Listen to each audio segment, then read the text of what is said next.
Sequência então, falei que era rapidinho? É direto um no outro aí. Entendido essa questão da responsabilidade flutuante, ainda dentro dessa pena vingança, dessa característica de pena vingança como retribuição, nós temos a chamada pena desproporcional. Tá? Pena desproporcional. Tá? Se você recebe, e isso é fácil de entender, né? A pena desproporcional é coisa muito simples de entender isso.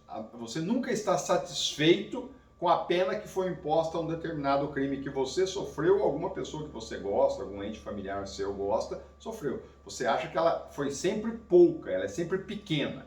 Tá? Sendo você vítima, para o autor, ela é sempre pequena. Quando é algum familiar seu, aí a pena é sempre elevada. Então, haverá sempre desproporcionalidade. Se você for vítima, você vai achar que a pena é pequena. Se você for autor ou algum familiar seu, algum ente querido seu for autor, você vai achá-la desproporcional, porque ela deveria ser menor. Então, quando você é vítima, a pena precisa ser maior. Quando você é autor, a pena precisaria ser menor. Isso é muito comum. Por quê? Porque é uma característica que nós trazemos, né? Nós temos isso. Então, veja, se você está numa discussão com alguém, essa pessoa te dá um tapa, você não se conforma em revidar com um único tapa. Se você receber um tapa, você quer dar 2, 3, 4. Tá? Então, veja, sempre a retribuição precisa ser maior. Ou para você a retribuição sempre precisa ser maior. Então, alguém entrou na sua casa e subtraiu bens. Você teve um prejuízo de 5 mil reais. Aí o juiz vai lá e impõe uma pena de 3 anos. Você fala, mas eu tive um prejuízo de 5 mil, o cara recebeu 3 anos de pena? Tinha que ter recebido 10. Você sempre quer mais. Por quê? Porque você precisa vingar-se. Você precisa ter uma vingança daquilo. Você não está satisfeito com a pena proporcional que foi aplicada. Você quer que ele sofra muito mais do que você sofreu. Portanto, ela tem essa característica de desproporcionalidade. Uma outra característica é que geralmente na pena vingança, né, o julgador, tá, quando a pena tem essa característica de pena vingança, e quase todas elas têm, o julgador ele acaba encarnando a vontade social de vingança. Os juízes são seres humanos, vivem na mesma sociedade que nós vivemos. Portanto, eles também acabam encarnando essa vontade social de vingança que todos têm. Então veja, agora é aquela situação em que o juiz ou a juíza, ao invés de ouvir a voz da lei, acaba ouvindo a voz das ruas. Isso é muito comum. Aqueles crimes em que há muita repercussão na imprensa, em que há muita repercussão na sociedade, vocês podem ter certeza, quando começa com essa repercussão, você já bota na cabeça de vocês, a pena vai ser elevada. Os juízes têm por natureza, por característica, elevar a pena. Eles vão buscando situações, tá, dentro do direito que numa situação sem repercussão eles não buscariam. E aí a pena ficaria proporcional. Mas eles sempre acabam elevando, porque na hora de sentenciar, eles encarnam também este comportamento de vingança que a sociedade busca, que a sociedade quer. Aí ele se ajusta com a voz das ruas e não com a voz do código, com a voz da lei. Ok? Ainda dentro da finalidade retributiva, pessoal, nós temos a chamada pena expiação. Nós falamos da pena vingança dentro dessa finalidade retributiva. Agora vamos fazer uma análise da pena expiação dentro da finalidade ainda retributiva. Primeiro a vingança, agora a expiação. Então veja, a pena expiação, ela tem como objetivo a purificação do criminoso. Olha que bonitinho. Purificar o criminoso. De que maneira? Reconciliando esse criminoso com a sociedade, com ele mesmo e com a própria divindade. Ok? Essa é a pena expiação. Ela tem como objetivo purificar o criminoso. De que maneira que vai purificar o criminoso? Reconciliando ele com a sociedade, reconciliando ele com ele mesmo e o reconciliando com a divindade. Por isso, pena e expiação. Então veja, no direito penal, uma das características da pena é a prisão como eixo primitivo da expiação. Antes desta pena expiação, nós tínhamos as mutilações, os açoites, trabalho forçado, pagamento da paz, que hoje é muito parecido com a pena de multa. Mas na época era o pagamento da paz. O indivíduo cometia um crime para ele ter paz com a sociedade, com ele mesmo e com a divindade, ele pagava um valor previamente determinado. Nós tínhamos não só as mutilações, então o indivíduo praticava um crime de furto, amputava-lhe a mão. Era uma mutilação.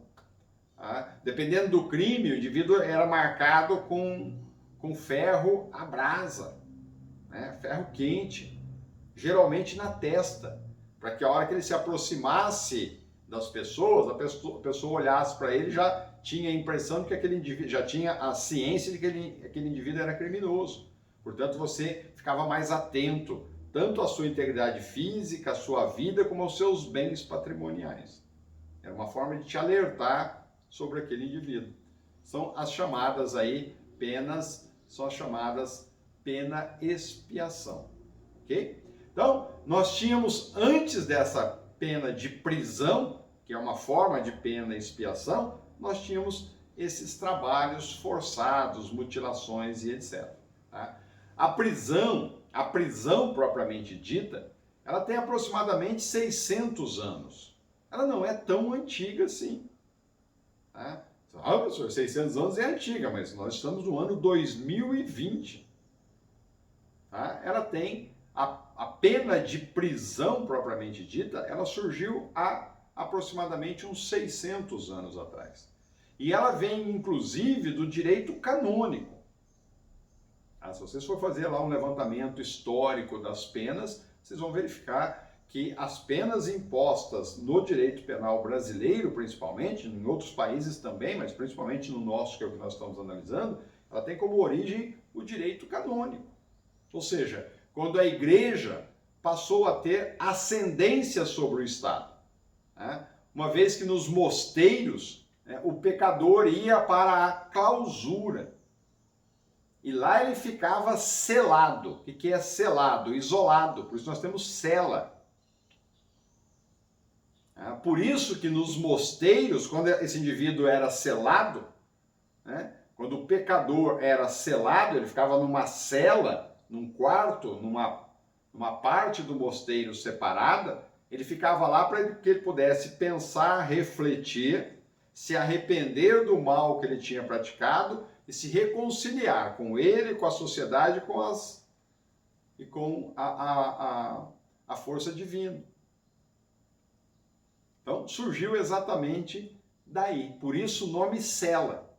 Cela, que hoje nós utilizamos, vem de pessoa que está selada, pessoa que está isolada. Por isso pena. Pena vem de penitência. Penitência imposta pelo direito canônico nos mosteiros aos indivíduos que lá permaneciam. Veja que nós temos até hoje termos e comportamentos de expiação idênticos ao do direito canônico, que foi uma revolução na época. Veja, nós tínhamos penas de mutilação, de açoite, de trabalho forçado, de marcar com ferro quente as pessoas. Olha a situação. Aí o direito canônico não aceitava nada disso. O direito canônico, quando o indivíduo violava uma norma dentro do mosteiro, ele era separado dos demais, portanto ele ficava selado num quarto, sozinho, e ali ele permanecia por um determinado tempo, lendo a Bíblia, para que ele pudesse então se arrepender do mal praticado, se reconciliar com a sociedade, com os demais integrantes que estavam no mosteiro, se reconciliar com ele mesmo e com os deuses. Tá? E aí o Estado começa a adotar esse mesmo sistema. Tá? Então esse indivíduo ficava lá isolado, selado, exatamente para não ter contato com o mal, e sim com ele mesmo e com a divindade. E aí ele se arrependia do que ele tinha feito, se purificava após pagar aquela penitência. Daí o nome penitenciária que nós já mencionamos para vocês. Então, o direito penal tem, em relação às penas, a origem no direito canônico, que nada mais é do que uma pena-expiação. Ou seja, você purifica o indivíduo, reconciliando-o com ele mesmo, com a sociedade e com a divindade. Por isso que nas penitenciárias é muito comum se explorar a religião, a crença religiosa. Vocês verificam que vai lá pastor, padre, ancião, faz oração. Por isso que todo indivíduo que entra numa penitenciária, 3 dias depois ele está com a Bíblia embaixo do braço. Isso vem lá do direito canônico. Então isso não é por acaso, isso tem um histórico, isso tem uma evolução, isso tem uma origem. É a chamada pena-expiação. Então veja, se você observar o artigo 86 da Lei de Execuções Penais, Lei 7.210/84, Lei das Execuções Penais. A gente vai falar aqui de LEP, tá? São as abreviações, Lei de Execuções Penais, LEP. Se você pegar o artigo 86 da LEP, você vai verificar lá que o legislador menciona no artigo 86 que a pena deve ser cumprida em cela individual. Olha o direito canônico aí. Olha a imitação do direito canônico aí. Em cela individual. É óbvio que lá no direito canônico, nos mosteiros, não havia cela. O indivíduo ficava selado num quarto. É que o selado significa isolado. Por isso que nós temos cela. E aí, a hora que o indivíduo entra na cela, o legislador vem lá e diz, ele tem que ficar numa cela isolado. Origem, direito canônico. Tranquilo? Além disso, pessoal, a pena ganha também valor humanitário. A partir daí, essa pena-expiação advinda do direito canônico, comparado com o que nós tínhamos antes, que eram os açoites, as mutilações e etc., agora a pena ganha valor humanitário. Por quê? Porque não quer destruir aquele indivíduo, mas sim salvar aquele indivíduo, para que ele possa novamente juntar-se ao seu rebanho. Direito canônico. Juntar ao rebanho significa voltar à sociedade, integrar novamente a sociedade, ou reintegrar a sociedade, né? Porque ele já estava nela, saiu e retorna.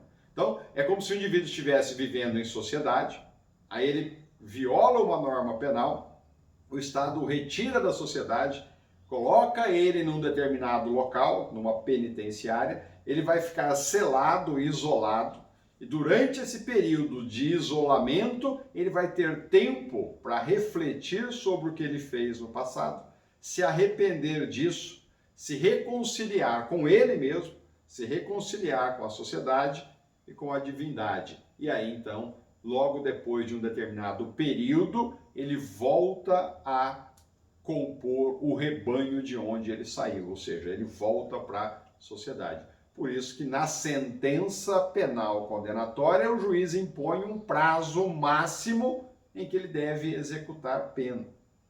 É o período para aquele crime que ele tem disponível para se reencontrar com ele mesmo, com a sociedade, com a divindade. E decorrido esse período, ele está apto a voltar ao seu rebanho, a voltar a recompor a sociedade. Bonito, né? É lindo o negócio. Tá? Essa é a situação. Por isso que eu precisava falar disso para vocês poderem entender toda esta sequência. Ainda dentro da finalidade retributiva, ainda estamos analisando a finalidade retributiva, nós temos aí num terceiro item, então nós já falamos lá do item anterior da pena expiação, nós falamos da pena vingança no nosso primeiro item. Agora, ainda dentro da finalidade retributiva da pena, nós temos a pena justiça. A pena justiça ela tem como a origem o Kant. Kant foi o responsável aí pela pena justiça. Tá? Então, para o Kant, pune-se porque a pena faz justiça. Pune-se porque a pena faz justiça. É o mal da pena pelo mal do crime. Mal da pena pelo mal do crime. Para Kant, a pena é um imperativo categórico da razão. Pune-se para fazer justiça e não para prevenir novos crimes ou para melhorar o mundo. Porque para Kant, se assim fosse, estar-se-ia afrontando a dignidade humana. O raciocínio de Kant é exatamente nesse sentido. A pena serve apenas para fazer justiça. Ok? Então veja, em Kant, pena, justiça, a dignidade humana ela é sintetizada na fórmula instrumento.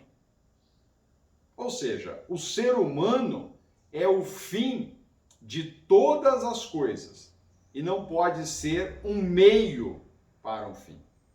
As coisas é que são um meio. O ser humano é um fim. Tá? Então veja, quando você trata o ser humano como meio, você está o tratando como uma coisa. E isso, ou este comportamento, ele fere a dignidade daquele indivíduo.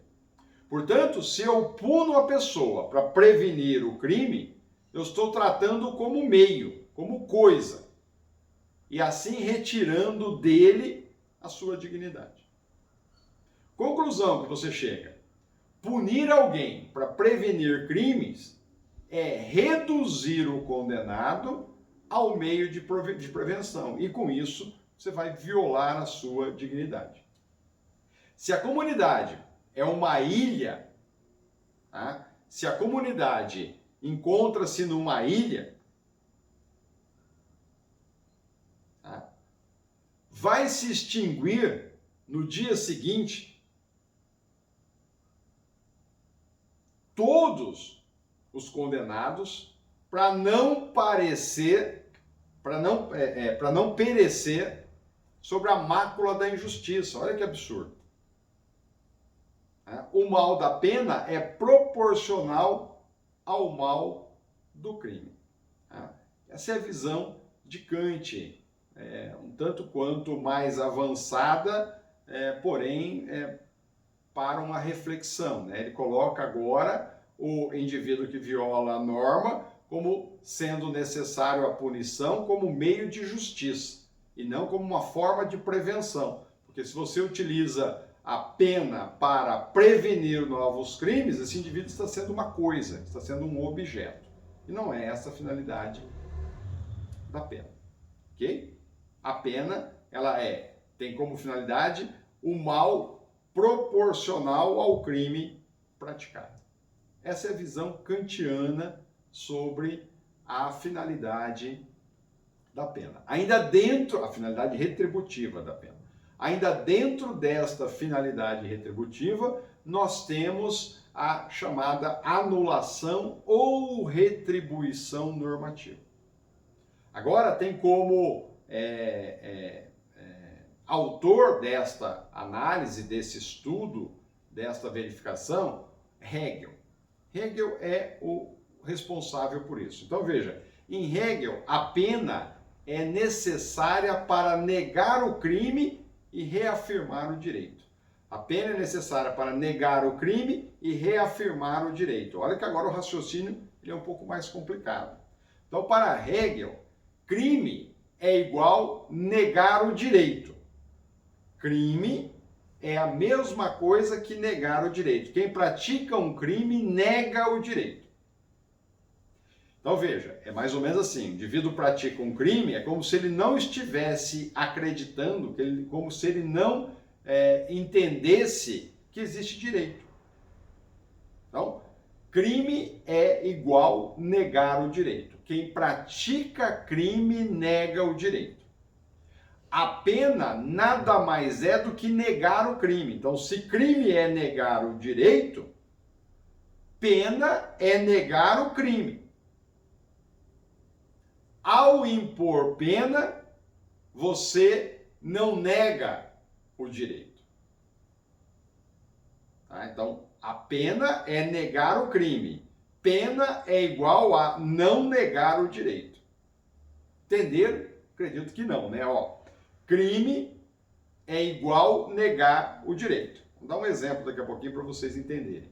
Crime é a mesma coisa que negar o direito. Então, quem pratica um crime está negando o direito, não reconhece o direito. Logo vem o Estado e impõe pena. Qual é a finalidade da pena? A finalidade da pena é negar o crime. Logo, a pena é a mesma coisa que não negar o direito. Porque se você está negando o crime, você está dizendo, estou te impondo pena porque você cometeu o crime. Então, estou negando a existência do crime. Se eu estou negando a existência do crime, eu estou reforçando a existência do direito. Então, você chega à conclusão, por Hegel, que crime é igual a negar o direito e a pena imposta pelo Estado é negar o crime. Logo, se você nega o crime, a pena é igual a não negar o direito. É reafirmar o direito. Se a pena não nega o direito, ela, na verdade, afirma o direito. Então, ó, exemplo para vocês entenderem isso. Imagina que um indivíduo qualquer, vamos denominar ele aqui de Pedro. Tá? Imagina que o Pedro vai lá e mata Paulo. Ele cometeu um crime. Se ele cometeu um crime, tem uma norma descrevendo isso, matar alguém, pena de X a Y. Quando o Pedro mata alguém, o que ele está fazendo? É como se ele estivesse dizendo, eu mato porque não existe direito. Não há direito. Eu ignoro o direito. Portanto, a conduta do Pedro ao matar Paulo, portanto ele praticou um crime, é negativa da existência do direito. Então, o crime praticado por Pedro é uma negativa da existência do direito. Entenderam? O direito diz que matar é proibido, está lá no artigo 121. Mas Pedro, quando vai lá e mata, é como se ele estivesse dizendo para a sociedade: matar não é proibido, matar é permitido. Tanto é permitido que eu estou matando. E aí eu já disse isso para vocês, né? No direito penal, na verdade, não é proibido matar. O legislador descreve. Mas se você matar, você será punido. Então, o Pedro, no exemplo que eu estou dando para vocês, ele nega o direito como um todo. Está dizendo, olha, vocês falam que matar é crime, que matar é proibido, que o direito diz que é crime matar, eu matei. Portanto, ignorei o direito. O direito não serve para absolutamente nada. Ok?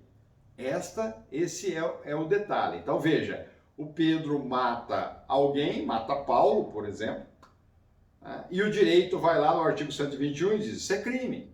Isso não deveria ter sido feito. E qual é a noção desse comportamento que o Pedro passa para a sociedade? O Pedro, ao fazer isso, passa para a sociedade a noção de que é permitido matar. E aí a contradição entre a conduta do Pedro, que leva para a sociedade como se aquilo fosse possível, se aquilo fosse permitido, com o direito, que diz isso não é permitido. Há uma contradição. O dizer do Pedro para a sociedade com essa conduta é racional. Se é racional, ele atinge outras pessoas. Veja, se você vai lá, o legislador vai lá e descreve matar alguém, homicídio, matar alguém, pena, reclusão de 6 a 20. E eu vou lá e mato, e você vê e fala, ele matou, não aconteceu nada com ele, eu vou matar também. Aí o outro vai e mata também. Não aconteceu nada com nenhum dos dois, um terceiro vai matar também. Daqui a pouco está todo mundo matando.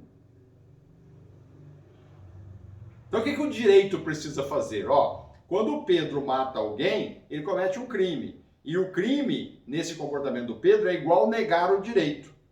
Aí o Estado vem e diz, opa, o direito existe sim, Pedro. tanto existe que pelo crime que você praticou, vou te punir. Então agora ele aplica a pena e a pena é igual a negar o crime. Como se ele estivesse dizendo, matar é crime sim, matar é proibido sim. Tanto é proibido que eu estou te punindo. Quando ele pune pelo crime, o que o Estado está fazendo? Ele está reafirmando a existência do direito.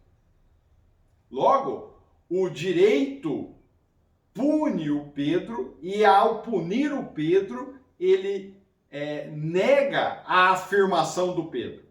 Nega a afirmação do Pedro porque o Pedro diz, não tem direito. Aí o Estado vem, pune e fala, estou te punindo pelo crime. E ao mesmo tempo o Estado está dizendo, há o direito sim. O direito existe. Ok? Então veja, para Hegel, matar Pedro nada mais seria do que homenagear a racionalidade dele, esgotando aí a proposta de mundo racional que ele queria dar. Então, como o Estado não pode matar, o Estado pune.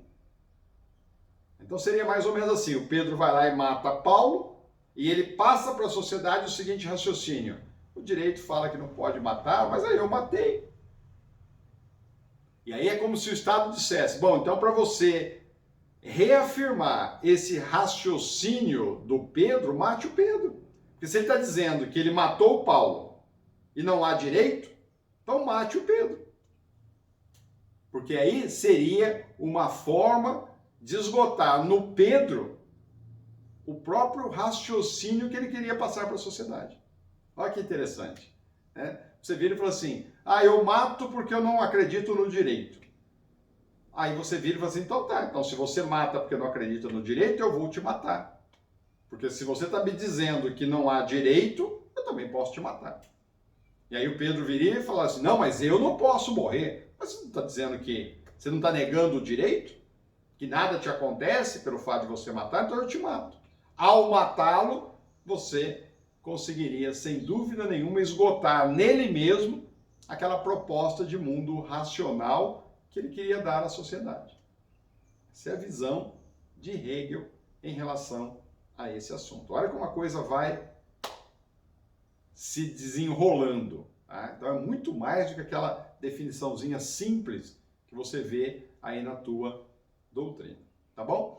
Pessoal, depois dessa finalidade retributiva que nós analisamos, nós temos agora que fazer uma análise sobre a finalidade preventiva ou relativa. Tanto faz. Ó, a pena ela tem finalidade retributiva e dentro da retributiva nós fizemos toda essa análise que eu acabei de passar para vocês. Agora a pena também tem uma outra finalidade. Qual é a finalidade? Além da retributiva, pode ter uma finalidade preventiva. Tá? Então veja, o objetivo da pena agora é evitar que novos crimes venham a acontecer. Isso você identifica com uma certa facilidade, né? Até hoje nós identificamos isso com uma certa facilidade. Veja, você de repente está passando na rua e vê um belo de um carro estacionado, que é o carro do teu sonho, né? Aí você olha e fala, nossa, queria tanto ter um carro desse, aí tem alguém do seu lado, ou com você, te acompanhando, vira e fala assim, por que você não pega? Tá aí na rua? Né? Você olha para a pessoa assustada e fala, tá louco? Não, não posso. Por que não pode, cara? Não tem dono, o dono não tá aí agora, quebra o vidro do carro aí, leva ele embora para você. Aí a pessoa vira e fala assim, não, eu não posso fazer isso, porque é crime.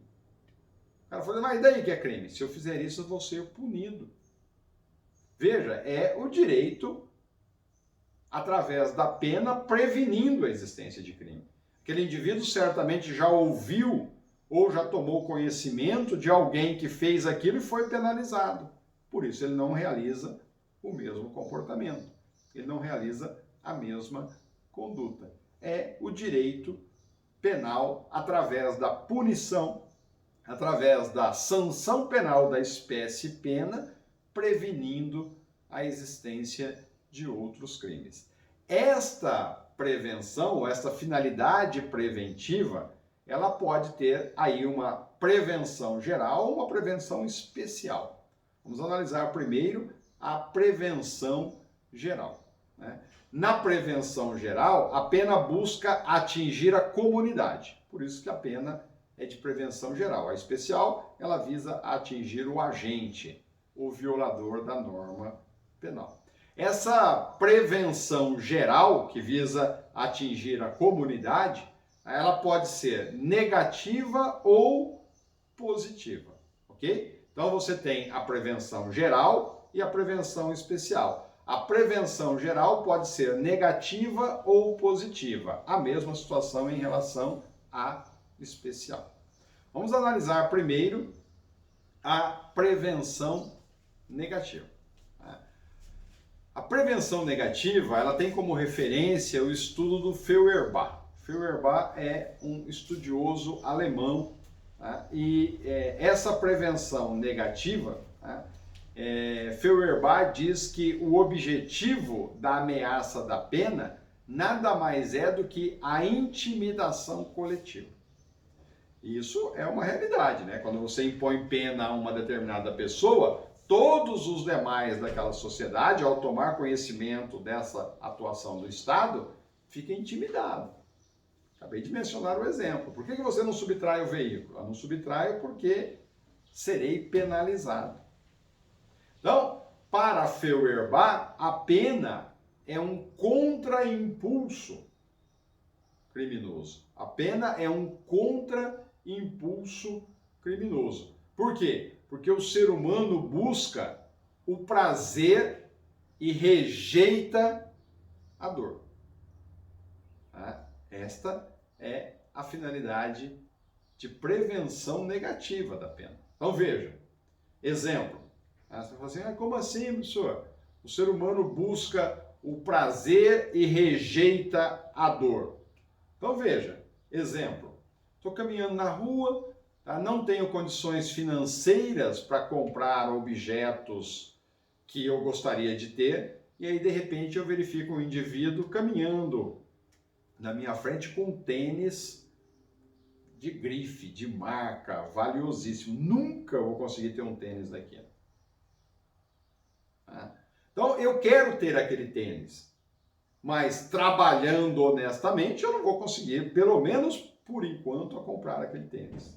E por causa desse querer meu, eu vou lá e pratico o furto. Mas aí nesse caso, a dor da pena será maior que o prazer de ter o tênis. Perceberam a questão da prevenção negativa? Ora, é um prazer, me dá uma alegria imensa se eu botar uma arma naquele indivíduo e falar, me passa o tênis. Claro, eu vou botar o tênis no meu pé, olha que gostoso, eu tenho o tênis que eu queria ter. Mas aí vem a possibilidade do Estado me impor uma pena. Eu falo, putz, mas aí não compensa, né? Entre o prazer de ter o tênis e a dor sofrida pela pena.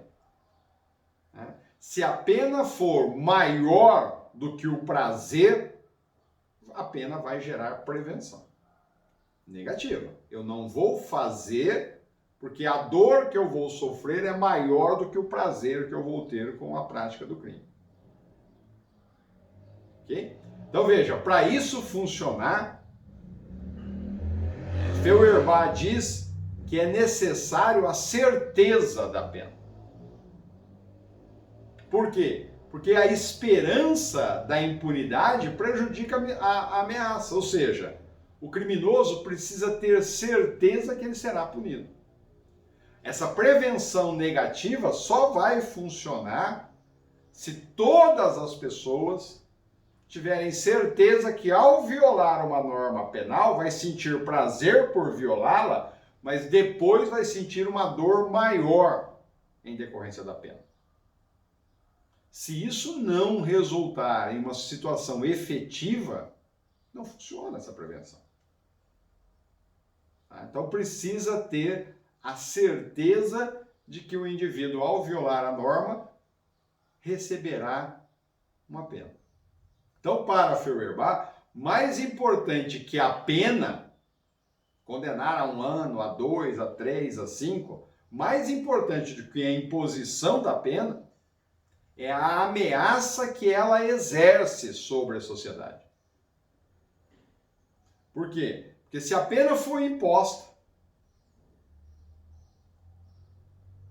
e não gerou esta prevenção social, essa intimidação social, a pena não cumpriu a função para que ela existe.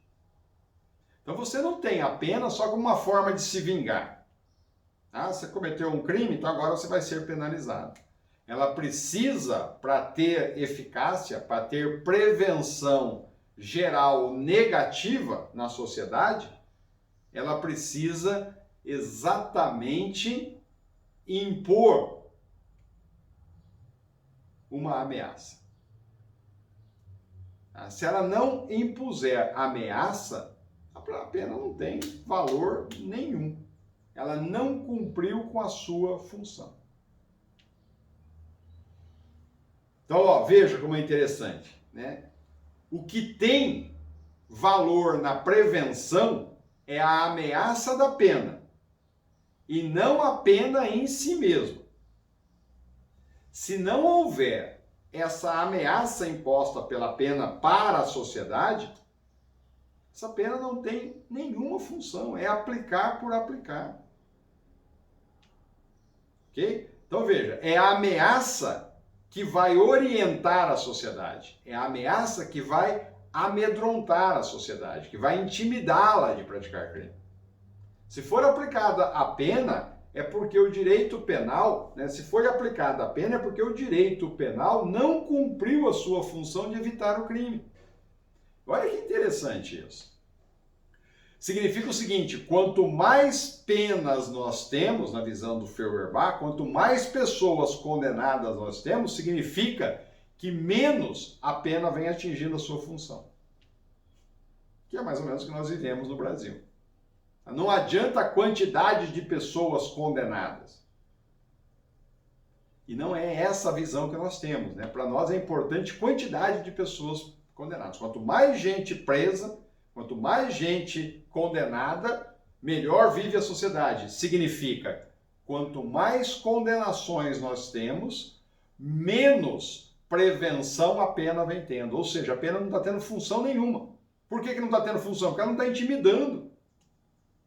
Ela não está ameaçando as outras pessoas. Então veja, você vai lá e pratica um furto. Se aquela pena cumprisse a função a que ela foi imposta, significa que provavelmente não teríamos mais furto. Porque agora, ao punir aquele indivíduo, você intimidou os demais da sociedade. Então eu não pratico mais furto, ou ninguém mais pratica furto, por ter medo. Porque a pena foi ameaçadora. Significa, se você puniu aquele indivíduo e logo em seguida mais centenas de outros continuaram praticando o mesmo crime que ele praticou, qual foi a finalidade daquela punição? Nenhuma. Absolutamente nenhuma. Então, por que se impõe pena para Feuerbach? Se impõe pena para dar credibilidade à ameaça. A pena em si não é importante. O importante é a ameaça que ela exerce perante toda a sociedade. Aí sim você tem uma finalidade preventiva negativa da pena. Entenderam isso? Isso é extremamente relevante e importante. Eu concordo plenamente com isso.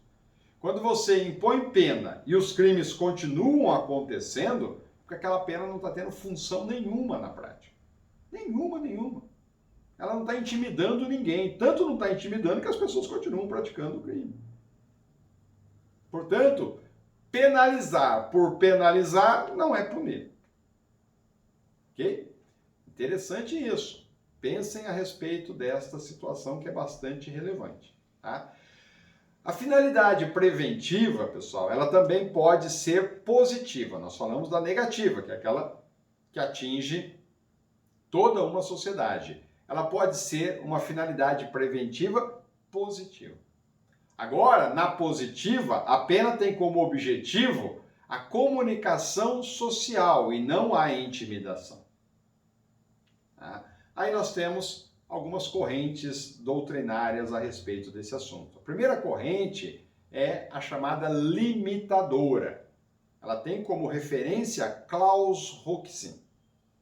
Então, para Klaus Roxin, a pena tem como objetivo reforçar a crença na vigilância da norma, renovando com isso a importância do bem jurídico.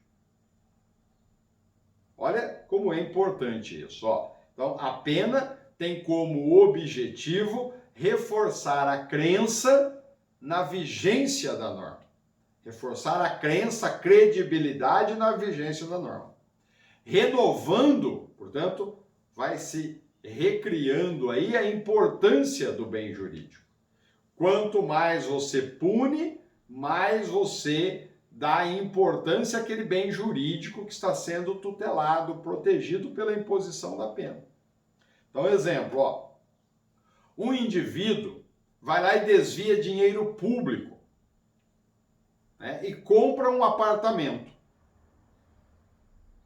Quando a sociedade toma conhecimento desse fato, a fulano de tal enriqueceu porque ele roubou dinheiro público, que é o que a gente fala. Então o indivíduo desviou o dinheiro público, foi comprando apartamento, foi comprando fazenda, foi comprando carrão e etc. Qual é o sentimento que a sociedade tem desse comportamento? A sociedade tem um sentimento negativo desse comportamento. Tá aí o exemplo que nós tivemos na Lava Jato da corrupção. Sentimento negativo. Todo mundo detesta algumas pessoas que envolvidas lá naqueles crimes. Por que que há esse sentimento negativo? Porque houve pena. Então, todo mundo, olha o exemplo lá do Rio de Janeiro. Puniu um, aí descobriu outro, puniu o outro, descobriu outro, puniu o outro. Agora descobriram os novos, estão iniciando os processos para punição. Então você vê que frequentemente as pessoas violam um determinado bem jurídico e frequentemente o direito penal está atuando. Então você está a todo momento sendo relembrado da existência do direito penal, da existência da pena e da existência do bem jurídico tutelado. Agora, olha a segunda situação. O indivíduo compra um relógio bonito, mas é falso. Ele vai lá em São Paulo, numa banquinha lá na 25 de março, né?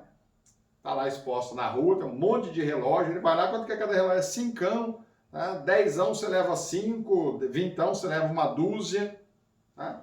E aí, você vai lá e compra esse relógio. Você está, sem dúvida nenhuma, comprando um objeto que ele entrou no país sem nenhuma tributação. Por isso que ele é tão barato daquele jeito. Então tem alguma coisa ilegal aí. Então a sociedade, ele pode, nesse caso, ter um sentimento negativo dessa conduta, positivo ou indiferente. Negativo é, pô, mas você comprou um negócio contrabandeado. Ou positivo, ó, que legal, onde você comprou? Vou lá comprar também. Ou indiferente, tanto faz, para mim não importa. Veja a diferença de uma coisa e da outra. Veja, os dois fatos que eu mencionei para vocês, do desvio de dinheiro público e comprar apartamento, e o de comprar o relógio falso, sem impostos, os dois fatos são criminosos. Então, qual a diferença entre esses sentimentos que eu acabei de passar para vocês? O Roxin explica isso. Mas essa explicação nós vamos dar no nosso próximo videozinho para não ficar muito extenso, ok?